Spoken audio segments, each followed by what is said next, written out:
everybody, my name is Vidur Sharma and I welcome you all on the EduMentors YouTube channel. So in today's video, let's discuss some of the prominent current affairs.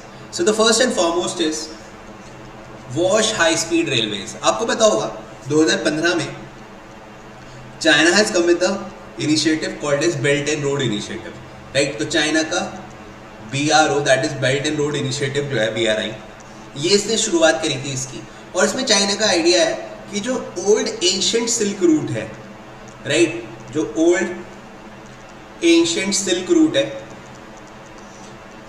उसे revive किया जाए, उस पर economic trade बढ़ाया जाए, right, जो पुराने time पे आपका ग्रीस से लेके साउथ एशिया तक चलता था।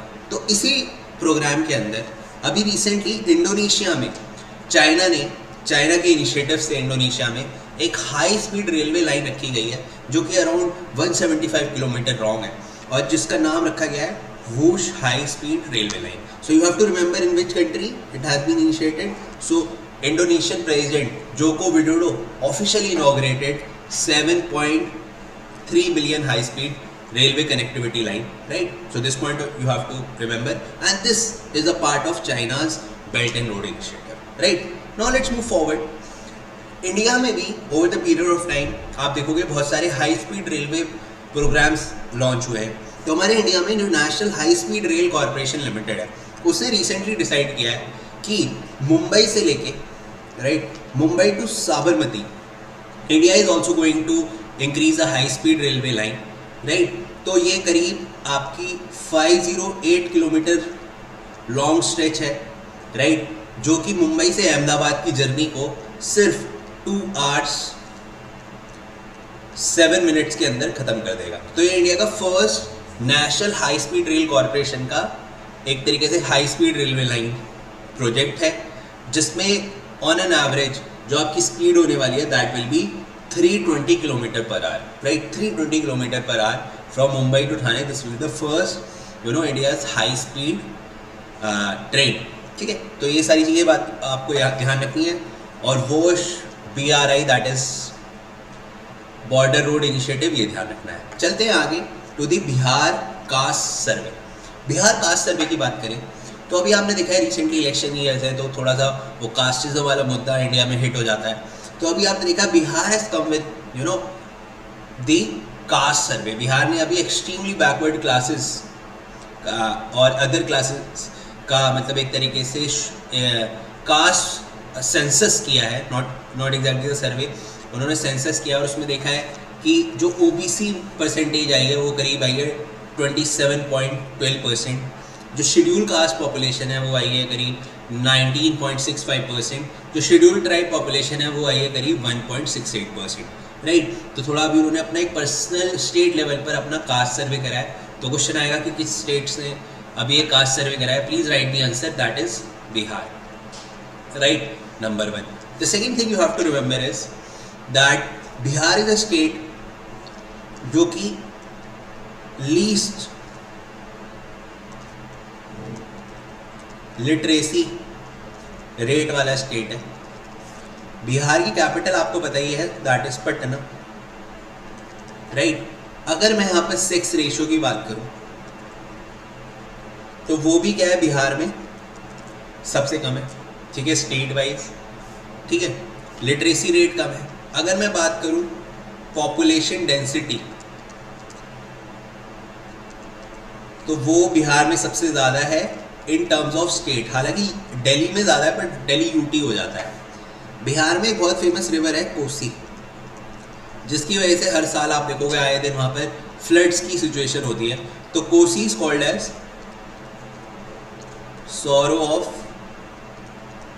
बिहार, राइट। तो Kosi is called as the sorrow of Bihar. This point also you have to remember. चलते हैं आगे towards the next current affair that is Sampriti 9 exercise. आपको पता है इंडिया जनरली बहुत कंट्रीज के साथ जॉइंट मिलिट्री एक्सरसाइज करता है, तो उसमें there is one exercise known as Sampriti 9। Sampriti 9 is between India and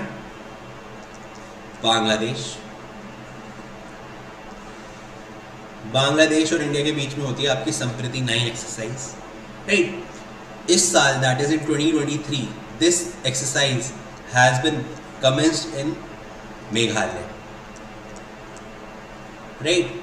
तो मेघालय में याद रखना, उमरोई में आपकी ये एक्सरसाइज आपकी बेसिकली कंडक्ट की गई है। This exercise has been initiated in the year 2009। 2009 से हर साल हम बांग्लादेश के साथ ये जॉइंट मिलिट्री एक्सरसाइज कर रहे हैं संप्रति, एंड इन 2023 ये कहाँ पर हुई है? Umroi, right. You can also see this is Bangladesh. Bangladesh is a leading producer of jute in the world. इसकी करेंसी है टका। टका is the currency of Bangladesh. It shares longest border with India, longest border with India. अगर question आए कौन सी country India के साथ longest border share करती है, it is Bangladesh, right. So all these point you have to remember. चलते हैं आगे towards the next current affair, that is statue of equality. आपने देखा अभी रिसेंटली इंडिया में स्टैचू ऑफ वननेस ओपन हुआ है।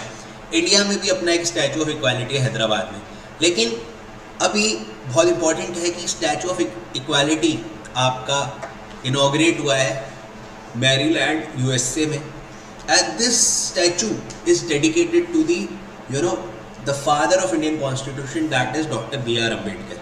तो आउटसाइड इंडिया ये फर्स्ट स्टैचू बना है, राइट। Doctor B.R. अम्बेडकर का इनॉग्रेट किया गया स्टैचू, ठीक है।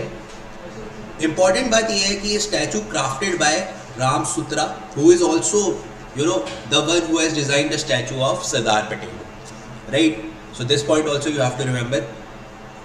Telling bit about Dr. B.R. Ambedkar. Dr. B.R. Ambedkar is called as father of Indian Constitution because इन्होंने हमारा कॉन्स्टिट्यूशन ड्राफ्ट किया था, right. Father of Indian constitution. Not only that, he also wrote many famous books also. 1927 में एक बहुत famous Mahar सत्याग्रह हुआ था,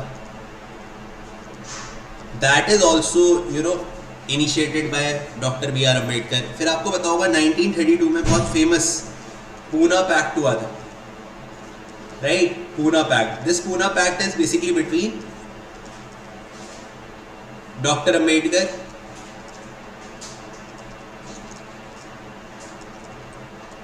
and Mahatma Gandhi. तो ये सारी बातें आपको याद रखनी है महात्मा डॉक्टर अम्बेडकर के बारे में। और उनका बहुत फेमस कोट है, that education is the most powerful weapon that can be used to change the world. तो एजुकेशन के बारे में इंपॉर्टेंस इन्होंने बताया था, राइट। So all these points are very much important related to doctor B.R. Ambedkar. और अभी इनका स्टैचू ऑफ इक्वालिटी आपका इनॉग्रेट हुआ है यूएस में, ठीक है। आगे बात करते हैं, that is a Nobel prize in medicine. तो मेडिसिन में जो आपका नोबेल प्राइज मिला है, तो मेडिसिन में Nobel prize it is awarded to the two medical scientists, that is Katalin Karikó and Drew Weissman, ठीक है। ये हंगरी की हैं कैटलिन, ठीक है, और ड्रू वेसिमन इज फ्रॉम अमेरिका।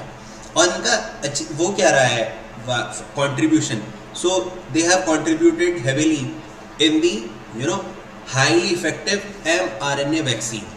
तो जो mRNA that is messenger RNA vaccine जो बनी थी, जैसे आपकी मडोना वगैरह बनी थी ना कोविड-19 के टाइम, राइट। तो इनकी मैन्युफैक्चरिंग में they has contributed a lot in the mRNA vaccine, ठीक है। तो Catalina and Drew Weissman, you have to remember that they both awarded Nobel Prize in Medicine this particular year. You can see the image also. She is a female, right? And she is from Hungary. Basically, Hungary की है, रहती है अब US में है. And Weissman is from US only, right? So I hope you do like this session. Please subscribe our Telegram channel for other updates. See you soon in my next video. Till then, stay blessed, good luck, and have a nice day.